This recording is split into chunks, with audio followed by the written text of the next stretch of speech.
أشهد أن لا إله إلا الله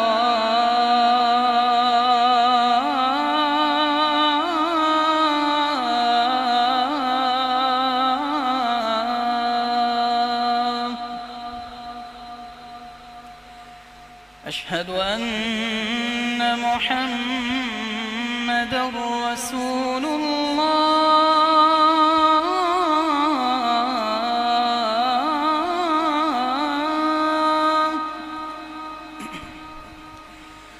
أشهد أن محمدًا رسول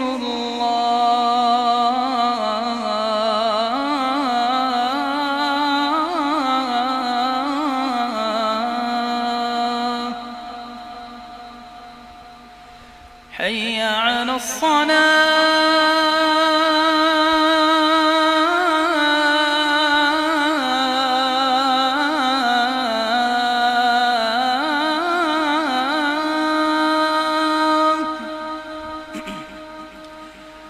حي على الصلاة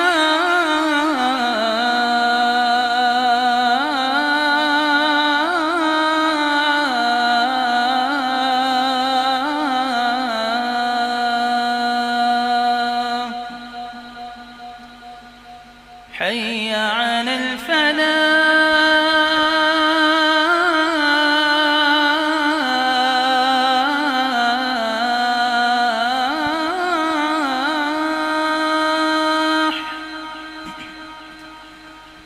حي على الفلاح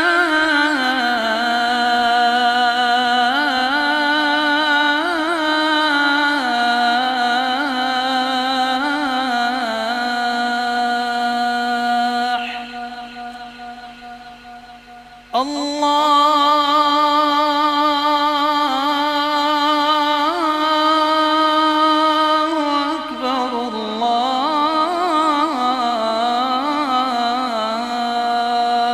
الله أكبر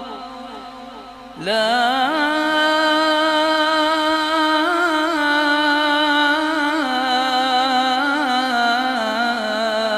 إله إلا الله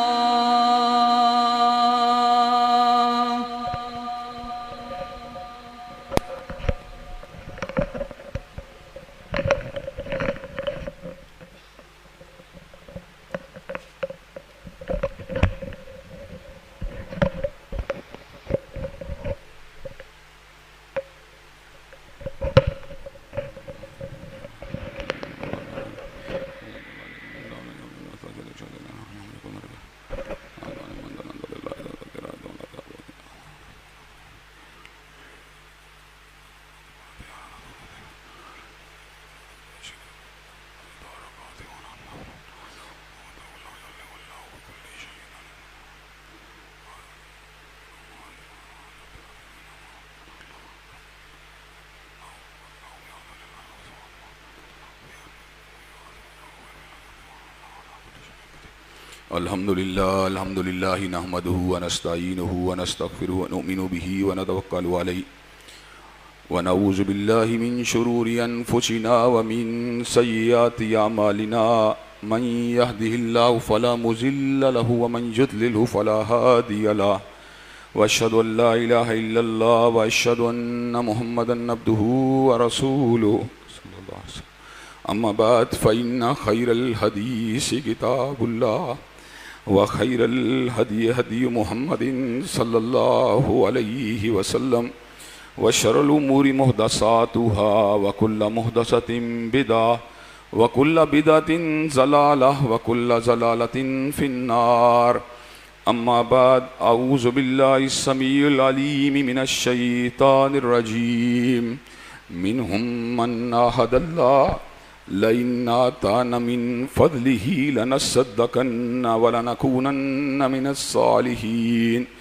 فلما آتاہم من فضلہ بخلوا بہ وتولوا وہم معرضون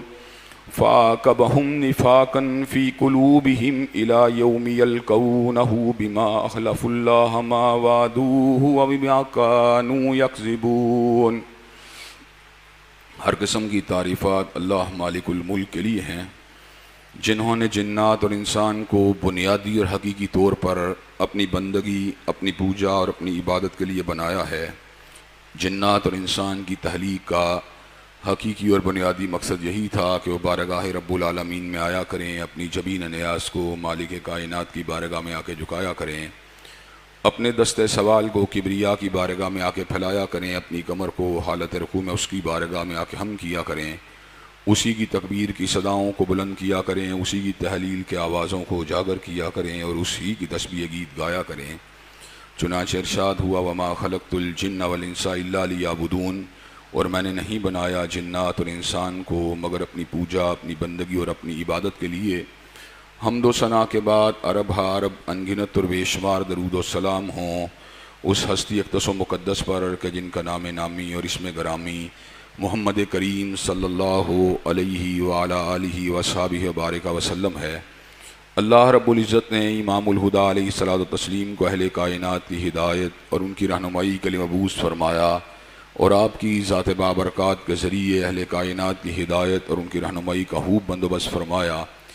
اللہ رب العزت نے امام الہدیٰ علیہ الصلوۃ والتسلیم کی سیرت طیبہ میں طرح طرح کی خصوصیات کو ودیعت فرما دیا تھا اور گوناگوں قسم کی صفات کو آپ کی ذات اقدس و مقدس کا حصہ بنا دیا تھا، اور ان تمام باتوں سے بڑھ کر یہ کہ میرے آقا کی زندگی میں کوئی صبح ایسی نہیں آئی، کوئی شام اور کوئی رات ایسی نہیں آئی،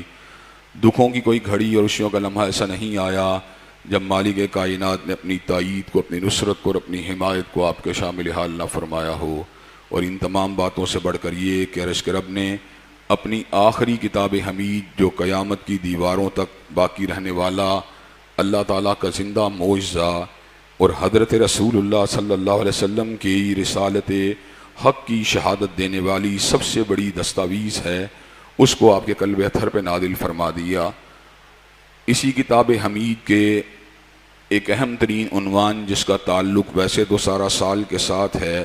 لیکن خصوصیت سے رمضان المبارک میں محبت کے حوالے سے نواز دیں، تقویٰ للہیت سے نواز دیں، بے نیازی سے نواز دیں تو اور بات ہے۔ ہر عہد کے اندر وہ لوگ جو مال کی تمنا سے مستغنی رہے ان کو انگلیوں کے اوپر گنا جا سکتا ہے۔ ایسی بات نہیں کہ اللہ تبارک و تعالیٰ نے اس زمین کے اوپر مال سے بے رغبتی اختیار کرنے والے لوگ پیدا نہیں کیے، یقیناً اللہ تعالیٰ نے مال کو کم اہمیت دینے والے اور مال سے بے رغبتی رکھنے والے لوگوں کو بھی پیدا کیا، لیکن یہ تعداد آٹے میں نمک کے برابر ہے، اور یہ تعداد اگر اس کو کاؤنٹ کیا جائے پرسنٹیج کے اندر تو شاید اس کی پرسنٹیج کو ڈیڈکٹ کرنا تقریباً ناممکن ہو جائے۔ حضرات گرامی قدر، عمومی رجحان انسانوں کا چاہے وہ نیک ہوں، چاہے وہ بد ہوں، چاہے وہ فاسق و فاجر ہوں، چاہے متقی ہوں، مال کے حصول کے لیے تگ و دو کرنے کا ہے، تمنا رکھنے کا ہے۔ چنانچہ جب اس مال میں سے اللہ تبارک و تعالیٰ کے حصے کو طلب کیا جاتا ہے، اللہ تعالیٰ کے حق کو طلب کیا جاتا ہے، تو بڑے بڑے لوگ جو ہیں اپنے دل کے اوپر ایک بوجھ کو، ایک گرانی کو، ایک تنگی کو، ایک تکلیف کو محسوس کرتے ہیں۔ حالانکہ اللہ تبارک و تعالیٰ ہی کا دیا ہوا مال ہے، اس کو خرچ کرنے کے اندر نہ تو کسی قسم کی ہچکچاہٹ ہونی چاہیے۔ جب اللہ تبارک و تعالیٰ طلب کریں، نہ ہی اس مال کو اللہ تبارک و تعالیٰ کے راستے کے اندر لگاتے ہوئے کسی گرانی کا، کسی بوجھ کا انسان کو سامنا ہونا چاہیے۔ لیکن کیا کیا جائے کہ حضرت انسان کی کچھ طبیعت ہی اس طرح کی ہے کہ کئی مرتبہ وہ وقت دینے پہ بھی آمادہ ہو جائے گا، کئی مرتبہ خون پسینہ ایک کرنے کے اوپر بھی آمادہ ہو جائے گا، لیکن جب مال کی بات آئے گی تو مشہور اردو محاورہ ہے چمڑی چلی جائے دمڑی نہ جائے، اس موقع کے اوپر یہ انتہائی سخت دل ہو جاتا ہے اور کئی مرتبہ غریبوں کو، یتیموں کو، مساکین کو کلی طور پہ نظر انداز کر دیتا ہے۔ حضرات گرامی قدر، اس بات کے بنیادی طور پہ دو پہلو ہیں۔ ایک پہلو جو ہے کہ مال کے ساتھ محبت کرتے ہوئے اس کے خرچ سے اعراض کرنے والی بات، اور دوسری بات یہ ہے اللہ تبارک و تعالیٰ کے راستے کے اندر خرچ کرنے کے فوائد اور اس کے مثبت نتائج جو انسان کی اس زندگی کے اندر اور اخروی زندگی کے اندر مرتب ہونے والے ہیں۔ چنانچہ ہمیں ہر دو چیزوں کا تجزیہ کرنے کے بعد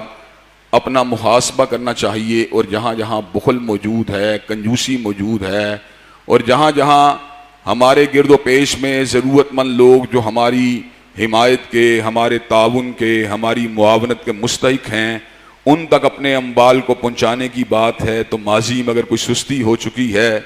تو ہمیں آج سے اس بات کا ارادہ کرنا چاہیے، پختہ عزم کرنا چاہیے، عزم صمیم کرنا چاہیے کہ انشاءاللہ ہم اپنی اس کمی کو پورا کریں گے اور اللہ تبارک و تعالیٰ کے راستے میں اس کے عطا کردہ مال کو خرچ کرنے سے کسی بھی قسم کے بخل کا مظاہرہ نہیں کریں گے۔ حضرات گرامی قدر، جب ہم بخیلی کی بات کے اوپر غور کرتے ہیں، بخل کی بات کے اوپر غور کرتے ہیں، تو یہ بات سمجھ میں آتی ہے بخیلی کے نتیجے کے اندر انسان کا مال جو ہے کئی مرتبہ اللہ تبارک و تعالیٰ اس کو تلف فرما دیتے ہیں۔ حضرات گرامی قدر، کئی مرتبہ ہم یہ بھی دیکھتے ہیں کہ انسان ساری کی ساری زندگی بخل کا مظاہرہ کرتا رہتا ہے، لیکن اس کے باوجود متمول ہی رہتا ہے۔ اس بات کے حوالے سے کئی مرتبہ میں نے آپ کے سامنے ایک آیت مبارکہ کو رکھا ہے جس کا اطلاق ہر نافرمانی پہ ہوتا ہے، ہر گناہ پہ ہوتا ہے۔ اس کو ذرا آپ ضرور مد نظر رکھیے۔ للہ ما فی السماوات و ما فی الارض، اللہ ہی کے لیے ہے جو کچھ آسمان اور زمین کے اندر ہے۔ وَإِن تُبْدُوا مَا فِي أَنفُسِكُمْ أَوْ تُخْفُوهُ، چاہے تم اپنے نفس کے اندر جو چیزیں موجود ہیں ان کو چھپاؤ یا ان کو ظاہر کرو، یحاسبکم بہ اللہ، اللہ تبارک و تعالیٰ تمہیں اکاؤنٹیبل ٹھہرا رہے ہوتے ہیں، اللہ تمہیں جج کر رہے ہوتے ہیں، اللہ تمہیں دیکھ رہے ہوتے ہیں، تمہارے منفی ارادوں کو، تمہارے منفی عزائم کو، تمہارے گناہوں کو، تمہاری کالی کرتوتوں کو، اللہ تبارک و تعالیٰ ہر چیز کو دیکھ رہے ہوتے ہیں۔ پھر پروردگار عالم کیا وجہ ہے کہ کئی لوگ تو تیرے عذاب کے شکنجے میں آ جاتے ہیں اور کئی لوگوں کو تو ڈھیل دے دیتا ہے؟ تو اللہ تعالیٰ نے خود ہی اس حقیقت کا جواب یوں دے دیا، فَيَغْفِرُ لِمَنْ يَشَاءُ وَيُعَذِّبُ مَنْ يَشَاءُ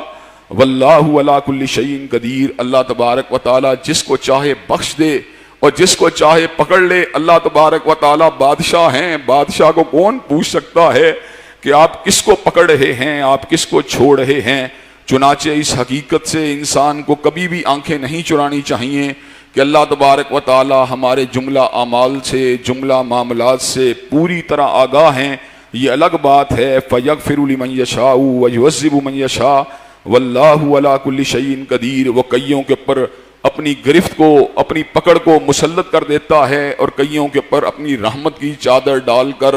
ان کو بخش دیتا ہے یا وقتی طور پہ ان کو چھوٹ اور مہلت دے دیتا ہے۔ لیکن حضرات گرامی قدر، اللہ اس کی پکڑ انتہائی شدید ہے، وہ سریع الحساب ہے، وہ شدید العقاب ہے۔ جب تک اس کی گرفت نہیں آتی، جب تک اس نے مہلت دے رکھی ہے، یہ اس کی مرضی ہے، یہ اس کی رحمت ہے، یہ اس کی عنایت ہے، یہ اس کا فضل عظیم ہے۔ لیکن جب وہ اپنی گرفت کو انسانوں کے پر مسلط کرتا ہے، پھر اس کی گرفت سے بچنے والا، چھڑوانے والا کائنات کے اندر کوئی نہیں ہوتا۔ اللہ تبارک و تعالیٰ نے قرآن مجید کے متعدد مقامات کے اوپر ان لوگوں کا ذکر کیا جو اپنی بخیلی کی وجہ سے، اپنے مال کے اوپر سام بن جانے کی وجہ سے اپنے مال کو تلف کروا بیٹھے۔ ان میں سے پہلی مثال قارون کی مثال ہے۔ اتنا قارون امیر تھا کہ اس کا خزانہ تو بڑی دور کی بات ہے، خزانے کی چابیوں کو اٹھانے کے لیے انسانوں کی ایک بڑی جمعیت کی ضرورت ہوتی تھی، انسانوں کے ایک بڑے جتھوں کی ضرورت ہوتی تھی۔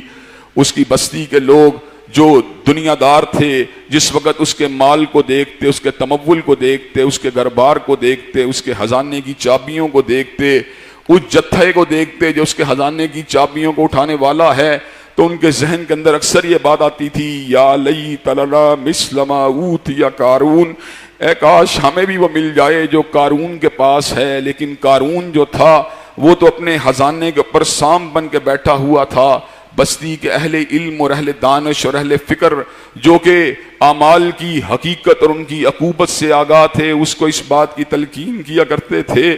احسن کما احسن اللہ الیک، تو بھی لوگوں کے ساتھ اسی طرح احسان والا معاملہ کیا کر جس طرح اللہ نے تیرے پہ احسان کیا ہے۔ تو جواب کے اندر وہ ظالم عجیب استدلال پیش کرتا، کہتا انما اوتیتہ علی علم عندی، میں نے یہ مال جو ہے اللہ کی عنایت سے حاصل نہیں کیا، اس کے فضل بے پایاں سے حاصل نہیں کیا، اس کی رحمت بے پایاں سے حاصل نہیں کیا۔ انما اوتیتہ علی علم عندی، میں نے اس مال کو اپنے زور بازو سے کمایا ہے، اپنے ہنر سے کمایا ہے۔ حضرات گرامی قدر اردو کے اندر یہ بات چلتی ہے، پنجابی میں چلتی ہے، جنہ دے کار دانے انہاں دے کملے بھی سیانے۔ حضرات گرامی قدر یہ مال جو ہوتا ہے انسان کے اندر ایک پھونک بھر دیتا ہے، خاص طور پہ جب انسان اس کو اللہ کی عنایت نہیں سمجھتا، اللہ کا فضل بے پایاں نہیں سمجھتا، تو وہ بھی گھمنڈ کے اندر مبتلا تھا۔ انسان کی عمومی فطرت کا ذکر اللہ تبارک و تعالیٰ نے سورہ ہمزہ کے اندر یوں فرما دیا، یحسب ان مالہ اخلدا، انسان تو اس بات کا گمان کرتا ہے اس کا مال کبھی بھی تلف نہیں ہوگا، اس کا مال تو ہمیشہ ہی باقی رہے گا، لیکن وہ اس بات کو بھول جاتا ہے کائنات میں محاسبہ کرنے والی ایک ہستی ہے، کائنات کا ایک مالک ہے، کائنات کا ایک پالنہار ہے، کائنات کا ایک شہنشاہ ہے، کائنات کے نظام کو چلانے والا حی و قیوم ہے، جو لمحے لمحے کے اوپر، جو ذرے ذرے کے اوپر، جو وقت وقت کے اوپر گہری نظر کو رکھے ہوئے ہے، اس سے کوئی بھی چیز اوجھل نہیں ہے۔ حضرات گرامی قدر اللہ تبارک و تعالیٰ نے قارون کے مال کو اور خزانے کو سامان عبرت بنانے کے لیے اور آنے والی نسلوں کو اس کے انجام بد سے آگاہ کرنے کے لیے کیا کیا، فَخَسَفْنَا بِهِ وَبِدَارِهِ الْأَرْضِ، اللہ تبارک و تعالیٰ نے اس کو اس کے گھر سمیت زمین کے اندر دنسا دیا۔ کل تک وہی لوگ جو اس بات کی تمنا کر رہے تھے اے کاش ہمارے پاس بھی وہ ہوتا جو قارون کے پاس ہے، آج وہ اس بات کے پر اللہ کا شکر ادا کر رہے تھے کہ اللہ تبارک و تعالیٰ نے ہمارے ساتھ وہ معاملہ نہیں کیا جس کا اللہ تبارک و تعالیٰ نے جس انداز کا معاملہ قارون کے ساتھ کیا ہے۔ حضرات گرامی قدر اللہ تبارک و تعالیٰ نے سورہ قلم کے اندر ایک ایسے باغباں کی اولاد کا ذکر کیا جس باغباں کو اللہ سے پیار تھا، غریبوں سے پیار تھا، مساکین سے پیار تھا، اور حضرات گرامی قدر مال جب بھی خرچ ہوتا ہے وَآتَ الْمَالَ عَلَىٰ حُبِّهِ، وہ اللہ ہی کی محبت میں خرچ ہوتا ہے، اللہ ہی کے پیار میں خرچ ہوتا ہے۔ وَآتُوا حَقَّهُ يَوْمَ حَصَادِهِ، جس دن فصلوں کی کٹائی کا وقت آتا ہے اس دن جہاں پر اپنے گھر اپنی سبزیوں کو لے کے جاتے ہو، اپنے پھلوں کو لے کے جاتے ہو، پروردگار عالم کے حق کو بھی ادا کر دیا کرو۔ اور پروردگار عالم کتنا مہربان ہے، وہ تو کھانے سے بھی بے نیاز ہے، وہ تو پینے سے بھی بے نیاز ہے، اس کا حق کیا ہے؟ محتاجوں کو دیا جائے، مساکین کو دیا جائے، غریبوں کو دیا جائے، یتامہ کو دیا جائے، بیواؤں کو دیا جائے، مفلوق الحال لوگوں کو دیا جائے۔ حضرات گرامی قدر اس کی اولاد جو تھی اس بات کے غلط حبت اور زوم کے اندر مبتلا ہوئی کہ ہمارا باپ تو بے وقوف آدمی تھا جو اپنے مال کو غریبوں کے اندر، مساکین کے اندر، یتامہ کے اندر لٹا دیا کرتا تھا۔ اگر ہم اب باغ کے مالک بن چکے ہیں تو ہم سویرے سویرے جائیں گے، فصلوں کی کٹائی کا جب وقت آئے گا ہم صبح صبح اپنی فصلوں کو کاٹ کے اپنے گھر لے آئیں گے۔ مساکین اور مانگنے والے اور یتامہ جو ہیں وہ ہمارے مال کی بھنک کو بھی نہ پا سکیں گے۔ حضرات گرامی قدر چنانچہ جس دن کٹائی کا دن آیا صبح سویرے وہ اپنے باغ کا رخ کرتے ہیں، وہ باغ جو آج سے پہلے غریبوں کے پیٹوں کو بھرنے والا، یتیموں کے پیٹوں کو بھرنے والا، مساکین کے پیٹوں کو بھرنے والا، باغباں اور اس کے کنبے کی ضروریات کو پورا کرنے والا، حضرات گرامی قدر اب اس باغباں کا راستہ جو ہے کچھ بھولا ہوا محسوس ہوتا ہے، کچھ بھٹکا ہوا محسوس ہوتا ہے۔ جگہ تو وہی ہے لیکن قرائن، انداز، آثار بدل چکے ہیں، نشانات بدل چکے ہیں۔ بیٹے بڑے ہی پریشان ہوئے، یہ کیا ہوا؟ ہمارا باغ تو بڑا تناور تھا، ہمارا باغ تو بڑا ہی ہرا بھرا تھا، ہمارے باغ میں تو پھولوں اور پھلوں کی فراوانی تھی، یہ ہمارا باغ کیسے ہو سکتا ہے؟ حضرات گرامی قدر بالظاہر اس حقیقت کو بھانپ گئے کہ باپ سیدھے راستے پہ تھا، ہم بھٹک گئے ہیں۔ اس بھٹکنے کی وجہ سے اللہ تبارک و تعالیٰ نے ہمارے مال کو تلف کر دیا ہے۔ سورہ کہف میں اللہ تبارک و تعالیٰ نے دو ذمہ داروں کا ذکر کیا، ان دو ذمہ داروں میں سے چھوٹا ذمہ دار تو پروردگار عالم کا فرما بردار تھا، اور بڑا ذمہ دار جو تھا وہ اپنے باغ کی وسعت کی وجہ سے اس کے دماغ کے اندر ایک فطور آ چکا تھا، اور وہ اس قسم کی ہرزہ سرائی کیا کرتا تھا. وَمَا ظُنُّ السَّاعَةَ قَائِمَةً، اور میرا یقین ہے قیامت قائم نہیں ہوگی. وَلَئِن رُدِدتُّ إِلَىٰ رَبِّي، اور اگر مجھے اپنے پروردگار کی طرف پلٹنا بھی پڑا تو اللہ تبارک و تعالیٰ نے جس طرح زمین کے اوپر میرے پہ کرم کیا ہے اسی طرح قیامت کے دن بھی میرے پاس باغ ہوں گے، ہریالی ہوگی، وسعت ہوگی. حضرات گرامی قدر چھوٹا باغباں اس کو نصیحت کیا کرتا تھا کہ جب تو اپنے باغ میں گھسے ماشاء اللہ لا قوت الا باللہ پڑھا کر اللہ تبارک و تعالیٰ کے حقوق کی ادائیگی کے لیے اپنے آپ کو آمادہ و تیار کیا کر. حضرات گرامی قدر اللہ تبارک و تعالیٰ نے تمام حجت کے لیے، حقیقت کو واضح کرنے کے لیے اور باغباں کو سامان عبرت بنانے کے لیے اور اس کے قصے اور واقعے کو ہماری آنکھوں کو کھولنے کے لیے اس انداز کے اندر وعدے فرما دیا. اللہ تبارک و تعالیٰ نے اس کے باغ کو اجاڑ کے رکھ دیا. وَلَمْ تَكُنْ لَهُ فِئَةٌ يَنْصُرُونَهُ مِن دُونِ اللَّهِ، اور اللہ تبارک و تعالیٰ کے سوا کوئی بھی اس کا مددگار نہیں تھا. حضرات گرامی قدر حضرت رسول اللہ صلی اللہ علیہ وسلم نے بنی اسرائیل کے 3 لوگوں کے واقعے کو بیان فرما دیا، کوڑی کے، گنجے کے، اندھے کے، جنہیں مال و اسباب سے آزمایا گیا، جنہیں اونٹوں کے جتھوں سے آزمایا گیا، جنہیں گھایوں کی بڑی جمعیت سے آزمایا گیا، جنہیں بکریوں کی ریوڑ سے آزمایا گیا، بیماریوں کو اللہ کے حکم سے دور کر دیا گیا. پھر فرشتے کو بطور سوالی، بطور سائل ان کے پاس بھیجا گیا. کوڑی نے خاندانی امارت کا ذکر کیا، ہمیشہ سے اپنے حسن کا ذکر کیا. گنجے نے بھی خاندانی وجاہت کا ذکر کیا، ہمیشہ سے اپنی صحت کا ذکر کیا، اپنے حسین بالوں کا ذکر کیا، اپنے تمبول کا ذکر کیا. فرشتے نے بد دعا دی اگر تم جھوٹے ہو تو اللہ تبارک و تعالیٰ نے جو کچھ تمہیں دیا ہے اللہ تبارک و تعالیٰ تم سے سلب کر لے. حضرات گرامی قدر جب اندھے کی باری آئی، اندھے نے اس وقت کو فراموش نہیں کیا. اندھا اللہ تبارک و تعالیٰ کی تابعداری کے راستے پہ چل نکلا. سائل کو اس نے یہ بات کہی جواب میں، ایک وقت تھا جب میری آنکھوں کے اندر بینائی نہیں تھی، ایک وقت تھا جب میں اپنی آنکھوں کی نعمت بے پایاں سے محروم تھا، ایک وقت تھا جب میں راستہ دیکھنے سے قاصر تھا، ایک وقت تھا جب میں مفلس و کلاش تھا. پروردگار عالم کی عنایات ہیں جس نے مجھے چمکتی ہوئی آنکھیں دی ہیں، اس کا فضل عظیم ہے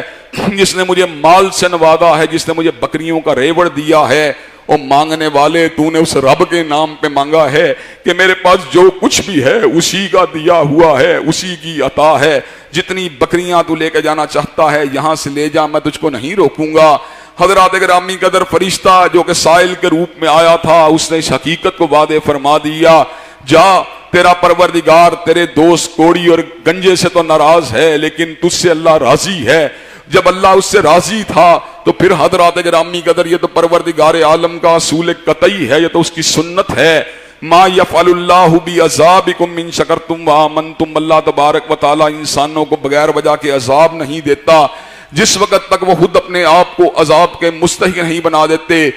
ذالک بان اللہ لم یکو مغیرا نعمتا انعمها علی قوم حتی یغیروا ما بانفسہم. اللہ تبارک و تعالیٰ کبھی کسی قوم سے اس نعمت کو نہیں چھینتے جو اللہ نے کسی قوم کے اوپر کی ہوتی ہے. ذالک بان اللہ لم یکو مغیرا نعمتا انعمها علی قوم حتی یغیروا ما بانفسہم. یہاں تلک کہ انسان اپنے کالے کرتوتوں کے ذریعے خود اس نعمت بے پایاں کے چھننے کا بندوبست نہیں کر دیتا. حضرات گرامی قدر نعمتوں کے زوال کو بھانپنا ہو تو اس بات کو سمجھ لیا کرو کہ نعمت کا زوال 3 وجوہات میں سے ایک وجہ سے اور ایک سبب سے ہوا ہے. یا تو یہ وقتی طور پہ اللہ کی آزمائش ہے اور اللہ تبارک و تعالی اس آزمائش کے بعد پہلے سے بھی زیادہ عطا فرمانے والے ہیں، یا تیرا گناہ ہے جس کے اوپر اللہ تجھے جھنجھوڑ رہے ہیں، تجھے وارننگ دے رہے ہیں اور میرے بندے سنبھل جا، میرے پاس واپس پلٹ آ. یا اللہ تبارک و تعالیٰ کا غصہ ہے کہ اللہ تبارک و تعالیٰ تجھے تباہ و برباد کر کے آنے والوں کے لیے تجھے نشان عبرت بنا رہے ہیں. وگرنہ سنت اللہ یہی ہے، وگرنہ اللہ کا طریقہ کار یہی ہے. ذالک بان اللہ لم یکو مغیرا نعمتا انعمها علی قوم حتی یغیروا ما بانفسہم، کہ اللہ تبارک و تعالیٰ کسی بھی قوم کو عطا کردہ نعمتوں کو ان سے کبھی بھی نہیں چھینتا جب تک کہ وہ ایسی بدعمالیاں نہیں کرتے جس سے پروردگار عالم ناراض ہو جائے، جس سے پروردگار عالم کا غصہ وارد ہو جائے، جس سے اس کا عتاب یا عقاب جو ہے وہ اترنے والا بن جائے. حضرات گرامی قدر مال کے تلف کرنے کا دوسرا سبب، دوسرا نتیجہ اس سے بھی ہولناک ہے۔ ایک تو مال تلف ہو جاتا ہے، دوسری بات یہ ہے مال کے اندر بخیلی کرنے کی وجہ سے اللہ تبارک و تعالیٰ دل سے ایمان کو کھینچ لیتے ہیں اور دل کے اوپر ایمان کی بجائے منافقت کو لکھ دیتے ہیں۔ اللہ تبارک و تعالیٰ نے اس حقیقت کو سورہ توبہ میں یوں بیان فرما دیا، منہم من عاہد اللہ لئن آتانا من فضلہ لنصدقن ولنکونن من الصالحین، اور لوگوں میں سے کئی ایسے ہیں جنہوں نے اللہ سے وعدہ کیا لئن آتانا من فضلہ لنصدقن ولنکونن من الصالحین، کہ اللہ تبارک و تعالیٰ اگر آپ نے ہمیں مال دیا ہم آپ کے رستے میں صدقہ کریں گے، نیکوکاروں کی زندگی گزاریں گے۔ فلما آتاہم من فضلہ بخلوا بہ وتولوا وهم معرضون، جب اللہ نے ان کے اوپر اپنے فضل کے دروازے کو کھول لیا تو وہ بخیلی کے راستے پہ چل نکلے اور انہوں نے اللہ تبارک و تعالیٰ سے اپنے چہرے کو موڑ لیا۔ اللہ تبارک و تعالیٰ ان کی بدعملی کو، ان کی نیت کے فطور کو، ان کے ارادوں کو اور ان کی بدعملی کو دیکھ رہے تھے، چنانچہ اللہ تعالیٰ نے اتنی بڑی گرفت کی، فَعَاقَبَهُمْ نِفَاقًا فِي قُلُوبِهِمْ فَعَاقَبَهُمْ نِفَاقًا فِي قُلُوبِهِمْ إِلَى يَوْمِ يَلْقَوْنَهُ بِمَا أَخْلَفُوا اللَّهَ مَا وَعَدُوهُ وَبِمَا كَانُوا يَكْذِبُونَ۔ اللہ تبارک و تعالیٰ نے ان کے دلوں کے اوپر نفاق کو لکھ دیا ہے اس دن تک کے لیے جس دن وہ اللہ سے ملاقات کریں گے۔ اللہ تبارک و تعالیٰ کے سامنے بھی دھوکے باز کی حیثیت سے آئیں گے، منافق کی حیثیت سے آئیں گے، اور یہ اس وجہ سے ہے کہ انہوں نے اللہ تعالیٰ سے وعدہ خلافی کی تھی، اور اس وجہ سے ہے کہ وہ پروردگار عالم سے جھوٹ بولتے رہے۔ حضرات گرامی قدر، تیسرا نتیجہ مال کے اور اللہ کے راستے میں خرچ نہ کرنے کا یہ ہے کہ اللہ تبارک و تعالیٰ اس مال کو جس سے زکوٰۃ کو ادا نہیں کیا گیا، جس سے صدقے کو نہیں دیا گیا، اللہ تبارک و تعالیٰ اس کنز کو آگ کے اوپر تپانے کے بعد انسان کو عبرتناک سزا دیں گے۔ والذین یکنیزون الذھب والفضہ والذین یکنیزون الذھب والفضہ ولا ينفقونها فی سبیل اللہ فبشرہم بعذاب علیم، وہ لوگ جو سونے چاندی کو جمع کرتے ہیں اور راہ خدا میں خرچ نہیں کرتے، فبشرہم بعذاب علیم، انہیں عذاب علیم کی بشارت سنا دیجئے۔ یوم یحمى علیہ فی نار جہنم، جس دن اس سونے اور چاندی کو جہنم کے اندر پگھلایا جائے گا اور اس کو تپانے کے بعد فتقوا بها جباہہم وجنوبہم وظہورہم، ان کی پیشانیوں کو، ان کے پہلوؤں کو اور ان کی پشتوں کو داغا جائے گا اور یہ بات کہی جائے گی، ھذا ما کنزتم لانفسکم فذوقوا ما کنتم تکنزون، یہ اس چیز کے سبب ہے جو تم اکٹھا کیا کرتے تھے، چنانچہ آج اکٹھا کرنے کا مزہ چکھ لو۔ حضرات گرامی قدر، اللہ تبارک و تعالیٰ نے سورہ ماعون کے اندر اسی بلیغ مضمون کو سونے اور لال و یاقوت سے زیادہ قیمتی اور مرصع الفاظ کے ساتھ یوں انتہائی پریسائز اور سمرائز انداز کے اندر بیان فرما دیا، ارائیت الذی یکذب بالدین، کیا تو نے اس شخص کو نہیں دیکھا جو یوم جزا کو جھٹلاتا ہے، فذالک الذی یدعو الیتیم ولا یحض علی طعام المسکین، یہ وہ شخص ہے جو یتیم کو دھکے دیتا ہے اور مسکین کو کھانا کھلانے کی رغبت نہیں دلاتا۔ فویل للمصلین الذین هم عن صلاتهم ساہون، تباہی ہے ان نمازیوں کے لیے جو اپنی نمازوں سے غافل ہیں، الذین هم یراؤون، جو ریاکاریاں کرتے ہیں، اور حضرات گرامی قدر اس ریاکاری کا اثر جو ہوتا ہے پھر ان کے اعمال پہ یوں ہوتا ہے، وَيَمْنَعُونَ الْمَاعُونَ، جو نماز للہیت کے ساتھ ادا کی گئی، جو نماز تقوی کے ساتھ ادا کی گئی، وہ تو دل کے بخل کو مٹا دیتی ہے، وہ تو اللہ کی محبت کے ساتھ دل کو بھر دیتی ہے، لیکن جس نماز میں ریاکاری ہوتی ہے، جس نماز میں دکھلاوا ہوتا ہے، نہ تو وہ نماز فحاشی سے بچا سکتی ہے، نہ وہ نماز عریانیت سے بچا سکتی ہے، نہ وہ نماز بخل سے بچا سکتی ہے، نہ وہ نماز انسان کے اندر وہ صلاحیت کو پیدا کر سکتی ہے جو اس کو گناہوں سے روک سکے، نہ وہ نماز اس کے اندر ایک ایسی تحریک کو بپا کر سکتی ہے جو اس کو اللہ تبارک و تعالیٰ کے راستے کے پر چلنے کے پر آمادہ و تیار کر دے۔ حضرات گرامی قدر، یہ تو مال کو روکنے کے جو ہیں نقصانات ہیں، اور جہاں تک تعلق ہے اس بات کا کہ مال کو خرچ کرنے کے فوائد کیا ہیں، تو حضرات گرامی قدر، اللہ تبارک و تعالیٰ ویسے تو ایک نیکی کو 10 کے ساتھ ضرب دے کر انسان کے دائیں پلڑے میں ڈال دیتے ہیں، لیکن صدقے کی بات ہی کچھ اور ہے، انفاق فی سبیل اللہ کی بات ہی کچھ اور ہے۔ اس کا معاملہ عام نیکیوں والا نہیں ہے۔ مثل الذین ينفقون اموالهم فی سبیل اللہ کمثل حبۃ انبتت سبع سنابل فی کل سنبلۃ مئۃ حبۃ واللہ یضاعف لمن یشاء واللہ واسع علیم۔ وہ لوگ جو اللہ کے راستے میں خرچ کرتے ہیں ان کی مثال اس طرح ہے جس طرح ایک شخص نے ایک دانے کو، ایک بھٹے کو، ایک بیج کو زمین کے اندر بویا۔ نتیجہ کیا نکلا؟ اللہ تبارک و تعالیٰ نے اس کے نتیجے میں 7 کونپلوں کو پیدا کیا۔ ہر کونپل کے اندر اللہ نے 100 دانوں کو پیدا کیا۔ گویا کہ 1 روپیہ جس کو تم نے راہ الہ میں خرچا ہے، اللہ تبارک و تعالیٰ اس کو 700 کے ساتھ ملٹی پلائی کر کے تمہارے دائیں نامہ اعمال کا حصہ بنا دیتے ہیں۔ اور اسی کے اوپر بس نہیں کیا بلکہ اعلان فرما دیا واللہ یضاعف لمن یشاء، اور اللہ تبارک و تعالیٰ جس کے لیے چاہتے ہیں اجر کو مزید بڑھا دیتے ہیں، اجر کو مزید بڑھا دیتے ہیں۔ حضرات گرامی کا دوسرا بڑا فائدہ جو کہ انتہائی انقلاب آفریں ہے، جو کہ انتہائی اثر انگیزی والا فائدہ ہے، اور کرونا وائرس تو بڑی دور کی بات ہے، اس سے 100 گنا بڑی بھی بیماری ہو اس کو کاٹ کے پرے پھینک دینے والا ہے، اور قحط سالی جس نے پوری دنیا کو اپنے شکنجے میں لیا ہو اس کو جو ہے بالکل انسانوں سے دور کر دینے والا ہے۔ اللہ تبارک و تعالیٰ نے عظیم فائدے کا ذکر کیا، الذین ينفقون اموالهم باللیل والنہار سرا وعلانیۃ فلہم اجرہم عند ربہم ولا خوف علیہم ولا ہم یحزنون۔ وہ لوگ جو اپنے مالوں کو صبح و شام اعلانیہ اور سری طور پہ اللہ تبارک و تعالیٰ کے راستے میں خرچ کرتے ہیں، ان کا اجر پروردگار عالم کے پاس ہے، لا خوف علیہم ولا ہم یحزنون۔ پروردگار عالم ان کے خوف بھی دور فرما دیتے ہیں، ان کے غم بھی دور فرما دیتے ہیں۔ حضرات گرامی قدر، غم کا تعلق ماضی کے کسک کے ساتھ ہے، ماضی کے صدمات کے ساتھ ہے، اور خوف کا تعلق ان توہمات کے ساتھ ہے، ان خدشات کے ساتھ ہے، ان کھٹکوں کے ساتھ ہے جو انسان کے دروازے پہ دستک دے رہے ہوتے ہیں۔ مجھے خوف ہے مجھے قتل نہ کر دیا جائے، مجھے خوف ہے میرے مال کو چھین نہ لیا جائے، مجھے خوف ہے میرے بچے اور بچیوں کی آبرو کے اوپر کوئی حملہ نہ کر دے، مجھے خوف ہے کوئی میرے گھر کے اندر نقب نہ لگا لے، مجھے خوف ہے کوئی مجھ سے حسد نہ کر لے، مجھے خوف ہے کہ کوئی میرے پر جادو ٹونے کا وار نہ کر دے، مجھے خوف ہے کہ میرے پر کوئی قانون کا شکنجہ میرے پر حملہ آور نہ ہو جائے، مجھے غم ہے کہ میرا باپ دنیا میں نہیں رہا، مجھے غم ہے میں بڑا کاروباری آدمی تھا میرا مال میرے پاس نہیں رہا، مجھے غم ہے کہ میں پہلے صحت مند تھا آج میں بیمار ہوں۔ حضرات گرامی قدر، غم کا تعلق حادثات جو گزر گئے ان کے ساتھ ہے،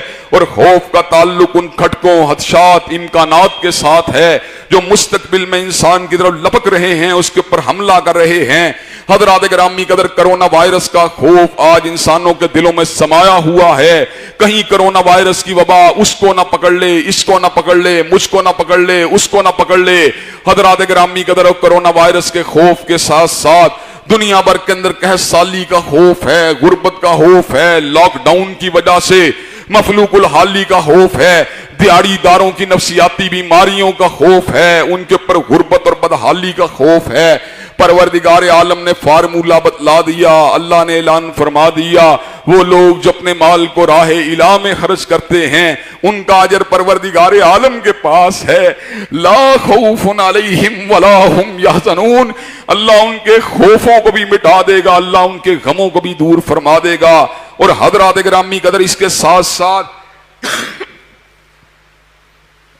اللہ کم الحاکمین نے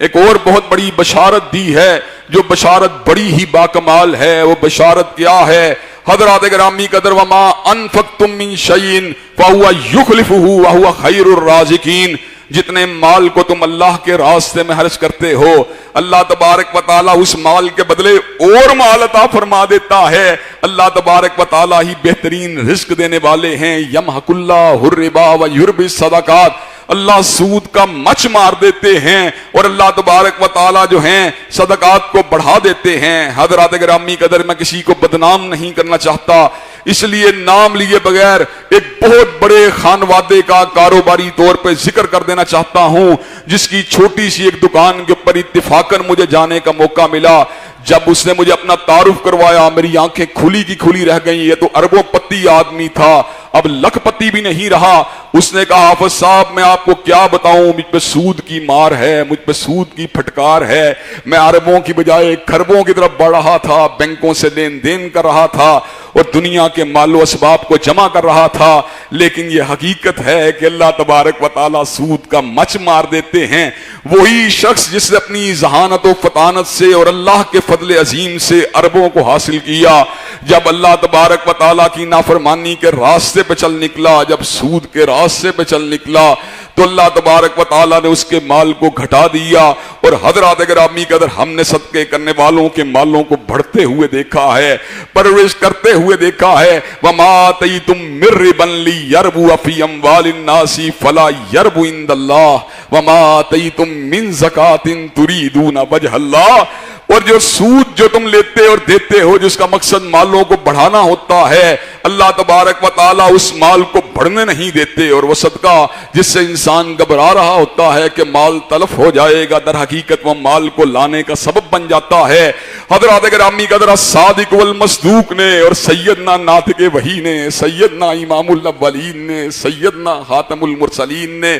سیدنا اشرف الانبیاء نے، سیدنا خاتم النبیین نے، میرے دل کی دھڑکن نے، میری آنکھوں کی ٹھنڈک نے، میرے امام نے، میرے راہبر نے، میرے ہادی نے، میرے مقتدا نے، میرے پیشوا نے، میرے سید نے، میرے سردار نے، حضرت رسول اللہ نے صلی اللہ علیہ وسلم اس واقعے کو بیان فرما دیا۔ ایک آدمی کہیں پہ جا رہا تھا، اس نے بادلوں کے اندر سے کسی نام کو سنا کہ فلاں شخص کے باغ کے اوپر جا کے برسو۔ آدمی نے اس طرح کا واقعہ آج سے پہلے کبھی نہیں دیکھا تھا، بلکہ کبھی سوچا بھی نہیں تھا کہ ایسا بھی ہو سکتا ہے کہ بادلوں کے اندر سے کسی کے نام کی آواز آ رہی ہو۔ اس نے بادلوں کا تعاقب کرنا شروع کیا، ایک مقام پہ پہنچا، کہ سالی کا دورہ ہے، گرد و نواح کی زمین بنجر ہے، لیکن اس بنجر زمین کے درمیان ایک خوبصورت باغ ہے جس کے اندر کیاریوں اور نالیوں کو ایک آدمی جو ہے سیدھا کر رہا ہے۔ اس نے اس آدمی سے اس کے نام کو پوچھا، اس لیے کہ بادل وہاں پر رک کے پانی کو گرا رہے تھے۔ اس نے کہا تیرا کیا نام ہے؟ کہا میں فلان ہوں۔ کہا میں نے یہی نام جو تھا آسمان کے بادلوں پہ سنا ہے۔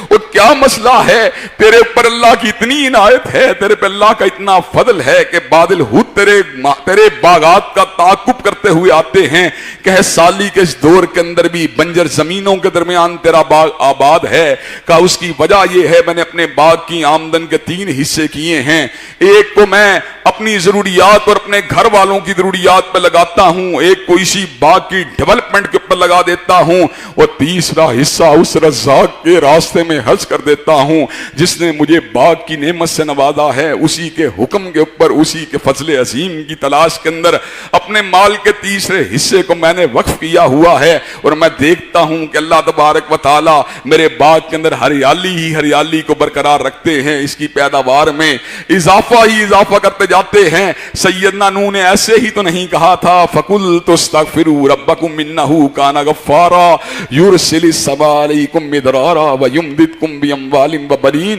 وَيَجْعَلْ لَكُمْ جَنَّاتٍ وَيَجْعَلْ لَكُمْ أَنْهَارًا۔ اپنے پروردگار عالم سے مغفرت کو طلب کیا کرو، وہ تمہارے اوپر فراواں بارشوں کا نزول فرمائے گا، تمہارے مال میں بھی اضافہ کر دے گا، تمہارے باغات کو بھی آباد کر دے گا، تمہاری نہروں کو بھی رواں فرما دے گا۔ حضرات گرامی قدر یہ تو صدقے کا اثر ہے جو اللہ تبارک و تعالیٰ نے دنیا کے اندر رکھا ہے، اور حضرات گرامی قدر یہ صدقات جو ہیں کل قیامت کے دن جو ہیں اللہ تبارک و تعالیٰ کی قربت کا ذریعہ بنتے چلے جائیں گے، اللہ کے قریب کرنے کا ذریعہ بنتے چلے جائیں گے، جنت کے مکانوں کو خریدنے کا سبب بنتے چلے جائیں گے۔ حضرات گرامی قدر وما تقدموا لانفسکم من خیر تجدوہ عند اللہ، جو بھی خیر کا کام تم کرتے ہو اس کو لازماً اللہ کے پاس موجود پاؤ گے۔ حضرات گرامی قدر اموال کے ذریعے، مال کے ذریعے اسی طرح جنت ملتی ہے جس طرح ذکر اذکار سے ملتی ہے، جس طرح نوافل سے ملتی ہے، جس طرح تہجد گزاری سے ملتی ہے، جس طرح شب زندہ داری سے ملتی ہے۔ حضرات گرامی قدر جس وقت جیش اسرا کے موقع پر حضرت رسول اللہ نے اس امر کا اعلان فرما دیا، وہ کون ہے جو 100 اونٹوں کے بدلے جنت کا خریدار بن جائے، تو سیدنا ذی النورین نے 100 اونٹوں کو اسی وقت وقف فرما دیا۔ حضرت رسول اللہ نے جنت کی بشارت دیبا کو کہا کون ہے جو 100 اونٹوں کے بدلے جنت کا خریدار بن جائے؟ عثمان پہلے ہی جنتی تھا لیکن جنت کے محلات کا خیال آیا، حریر و دیبا کی لباس کا خیال آیا، اللہ کے رضوان کا خیال آیا، پھر 100 اونٹوں کو وقف کیا کہ عثمان کو پھر جنت کی بشارت حاصل ہوئی۔ حضرت رسول اللہ نے کہا صلی اللہ علیہ وسلم وہ کون ہے جو 100 اونٹوں کے بدلے جنت کا خریدار بن جائے؟ سیدنا ذوالنورین 2 مرتبہ جنت کی بشارت کو حاصل کر چکے ہیں، تیسری مرتبہ پھر 100 اونٹوں کو اللہ کے راستے میں وقف فرما دیا۔ حضرت رسول اللہ اعلان فرماتے رہے مجسمہ خیر و سخاوت کہ جس کے اوپر آج جہلم کا ایک بد زبان جن کے خانوادے کے اوپر تبرہ کرتے ہوئے نہیں تھکتا۔ حضرات گرامی قدر سیدنا ذوالنورین نے تیسری مرتبہ بھی اپنے مال کو اللہ کے راستے میں وقف فرما دیا، چوتھی مرتبہ بھی اللہ کے راستے میں وقف فرما دیا، 7 مرتبہ جنت کی بشارت حضرت رسول اللہ نے دی۔ حضرت رسول اللہ نے 7ویں مرتبہ سیدنا ذوالنورین کی صحابت کو دیکھ کے اس امر کا اعلان فرما دیا قد یا عثمان ما ذرہ عثمان ما عمل بعد اليوم، عثمان بس کرو، آئندہ کے بعد اگر تم کوئی بھی نیکی نہ کرو تم پھر بھی جنتی ہو۔ حضرات گرامی قدر یہ تمول کو اپنے پاس جو ہے جمع کیے رکھنا اور اپنی تجوریوں کے اوپر سام بن کے بیٹھ جانا اور اس کے اوپر لاک کر کے اس کو بیٹھ جانا، حضرات گرامی قدر یہ بہادری کی بات نہیں۔ ایک وقت آئے گا جب تم دنیا سے چلے جاؤ گے، ایک وقت آئے گا جب قبرستان میں چلے جاؤ گے، ایک وقت آئے گا جب تمہیں غسل دے کر، اور آج اللہ معاف فرمائے آج کل کے دور کے اندر تو غسل بھی کسی نصیب والے کو مل رہا ہے۔ الحمدللہ فیصل آباد کے ساتھی آئے ہیں جنہوں نے چند دن قبل بھی ایک میت کو الحمدللہ پورے جو تھے اس کے لوازمات کے ساتھ دفنایا ہے۔ یہاں میرے ساتھی میرے دوست آئے ہیں حضرات گرامی قدر، لیکن میں یہ بات سمجھتا ہوں جس وقت غسل دینے کے باوجود بھی جب ہمیں قبرستان میں ڈال دیا جائے گا، ایسے عالم میں قبر کی تنہائی کے اندر نہ میرا عہدہ میرے کسی کام آئے گا، نہ میرا مال میرے کسی کام آئے گا، نہ میرا منصب میرے کسی کام آئے گا، نہ میری شہرت میرے کسی کام آئے گی، نہ میرا مکان میرے کسی کام آئے گا، نہ میرا بینک بیلنس میرے کسی کام آئے گا، نہ ہی میری ہتابت میرے کسی کام آئے گی، نہ میری تحریر کسی کام آئے گی، نہ میری تقریر کسی کام آئے گی، نہ میری ذہانت کسی کام آئے گی۔ ایسے عالم میں کام آئے گی للہیت میرے کام آئے گی، صدقات میرے کام آئیں گے، خیرات میرے کام آئے گی، اور وہ درس جو میں نے اللہ کی رضا کے لیے دیے ہوں گے وہی میرے کام آئیں گے۔ حضرات گرامی قدر قبر کی اس وحشت کو دور کرنے کے لیے اور قبر کی ان تنہائیوں کے اندر پروردگار عالم کے فضل عظیم کو حاصل کرنے کے لیے اور اس کی رحمت جلیلہ اور رحمت واسعہ کو حاصل کرنے کے لیے اللہ تبارک و تعالیٰ نے آج دنیا میں جو مال دیا ہوا ہے اس کو بھی اللہ تبارک و تعالیٰ کے راستے میں خرچ ہونا چاہیے۔ اللہ تبارک و تعالیٰ میں صحیح معنوں میں کتاب و سنت کے جو نصوص ہیں اور جو آثار ہیں تاریخ کے ان کو مد نظر رکھتے ہوئے اپنی اصلاح کرنے کی توفیق دے۔ وآخر دعوانا الحمدللہ رب العالمین۔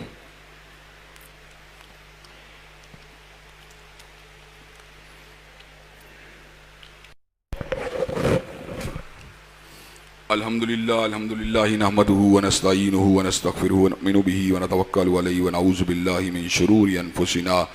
ومن سیئات اعمالنا من يهده الله فلا مضل له ومن يضلل فلا هادي له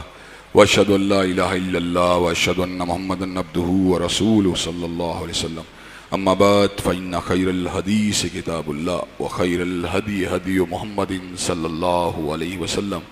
وشر الامور محدثاتها وكل محدثة بدعة وكل بدعة ضلالة وكل ضلالة في النار۔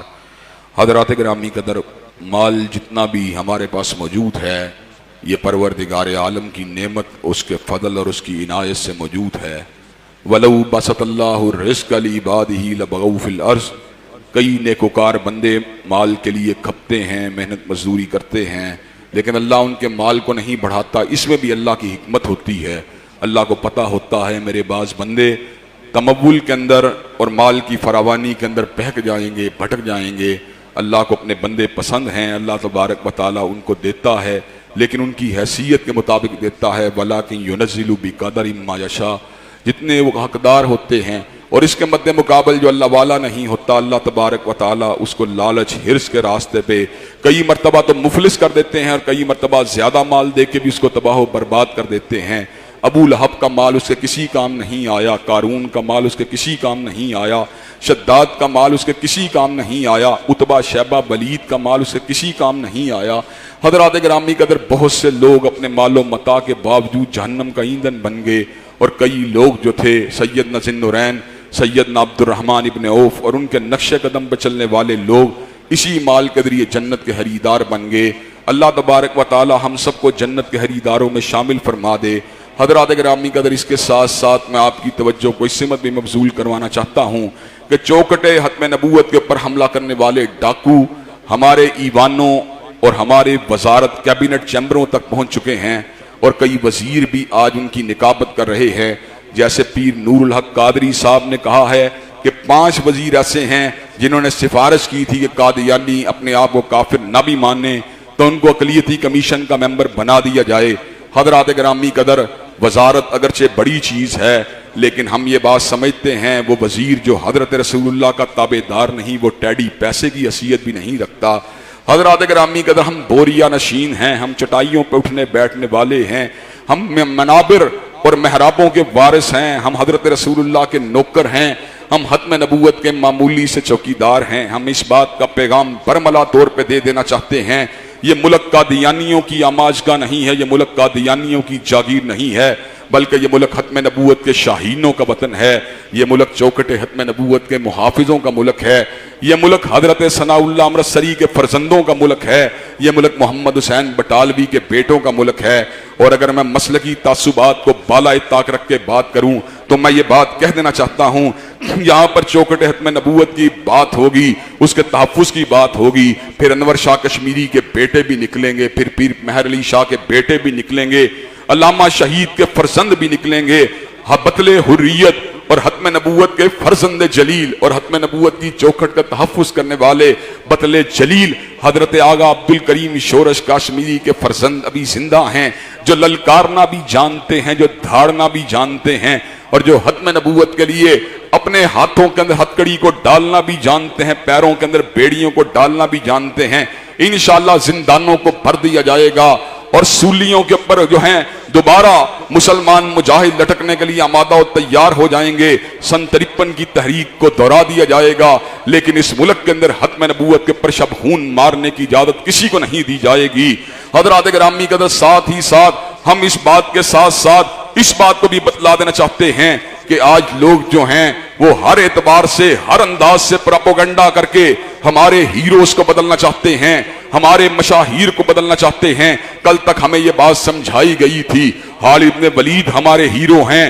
قتیبہ ابن مسلم ہمارے ہیرو ہیں، یوسف ابن تاشفین ہمارے ہیرو ہیں، طارق ابن زیاد ہمارے ہیرو ہیں، موسیٰ ابن نصیر ہمارے ہیرو ہیں، محمد ابن قاسم ہمارے ہیرو ہیں، فتح علی ٹیپو شہید ہمارے ہیرو ہیں، سیدین شہیدین ہمارے ہیرو ہیں۔ اب ہمیں پڑھایا جا رہا ہے کہ راجہ طاہر ہمارا ہیرو ہے۔ حضرات گرامی قدر ہم راجہ طاہر کے ماننے والے نہیں بلکہ ابن قاسم کے ماننے والے ہیں۔ حضرات گرامی قدر ہمارے تصورات کو جو بدلنا چاہتے ہیں اور ہمارے جو نظریات کو بدلنا چاہتے ہیں اور جو تاریخی حقائق کو پامال کرنا چاہتے ہیں اور جو تاریخ انسانیت کو مسخ کرنا چاہتے ہیں اور جو تاریخ اسلام کی محبت کو اور ہمارے مشاہیر کی محبت کو ہمارے دل سے کھرش کر اس دل کے اندر بت پرستوں کی محبت کو بھرنا چاہتے ہیں، ہم ان کو یہ بات بتلا دینا چاہتے ہیں، یہ دل جو ہے اللہ کی محبت کے ساتھ معمور ہے، یہ دل حضرت رسول اللہ کی محبت کے ساتھ معمور ہے، یہ دل جہاد فی سبیل اللہ کی محبت کے ساتھ معمور ہے، یہ دل فتح علی ٹیپو شہید کی محبت کے ساتھ معمور ہے، یہ دل محمد ابن قاسم کی محبت کے ساتھ معمور ہے۔ حضرات گرامی قدر ہم عربیت کی بات نہیں کرتے، ہم عجمیت کی بات نہیں کرتے، ہم شرقی غربی کی بات نہیں کرتے، بلکہ ہم تو اسلام کی بات کرتے ہیں، ہم تو کملی والے کی بات کرتے ہیں، کملی والے کے نظام کی عملداری کی بات کرتے ہیں۔ آج تم مطالعہ پاکستان اور اسلامیات کی ٹیکسٹ بکوں کے اندر سے مشاہیر کے نام کو بدلنا چاہتے ہو، عقیدہ ختم نبوت کی تحریر کی توضیح کو اجمال کے اندر بدلنا چاہتے ہو، اور دوسری سٹیج کے اوپر جا کر اس اجمال کو بھی ختم کر کے یکسر ان تحریروں کو کھرچنا چاہتے ہو۔ لیکن یاد رکھو حضرت رسول اللہ کی محبت محبت کو اور آپ کی ختم نبوت کی توثیق کو ٹیکسٹ بکوں سے تم کھرچ سکتے ہو، لیکن شہیدوں کے فرزندوں کے دلوں سے نہیں کھرچ سکتے۔ اللہ کے فضل و کرم سے ہم حضرت رسول اللہ کی محبت کو اور آپ کے غلاموں کی محبت کو اپنے بیٹوں کو پلا کے جائیں گے۔ جس طرح ہمارے آباء و اجداد نے حرمت رسول اللہ کی جنگ لڑی ہے، جس طرح ہمارے آباء و اجداد نے تحفظ ختم نبوت کی جنگ لڑی ہے، جس طرح ہمارے آباء و اجداد نے مشاہیر اسلام اور صحابہ کرام کی عظمت کی جنگ لڑی ہے، اسی طرح ہم بھی اس جنگ کو لڑ رہے ہیں اور تاریخ کے دھارے کی اور تاریخ کی اس تاریکی کو اپنے ولولے کے ساتھ اور اپنے علم اور استدلال کے ساتھ روشن کرنے کی جستجو کر رہے ہیں۔ انشاءاللہ ایک وقت آئے گا اور یقیناً آنا ہے، ہم دنیا میں نہیں رہیں گے، لیکن انشاءاللہ ہمارے بیٹے شاعر اسلامیہ کی ترجمانی کی جنگ لڑیں گے، ہمارے پوتے بھی لڑیں گے، ہمارے پڑپوتے بھی لڑیں گے انشاءاللہ۔ ختم نبوت، حرمت رسول اللہ اور مشاہیر اسلامیہ کو زندہ باد کہتے رہیں گے اور تم جیسے غداروں کو مرد آباد کہتے رہیں گے انشاءاللہ۔ اللہ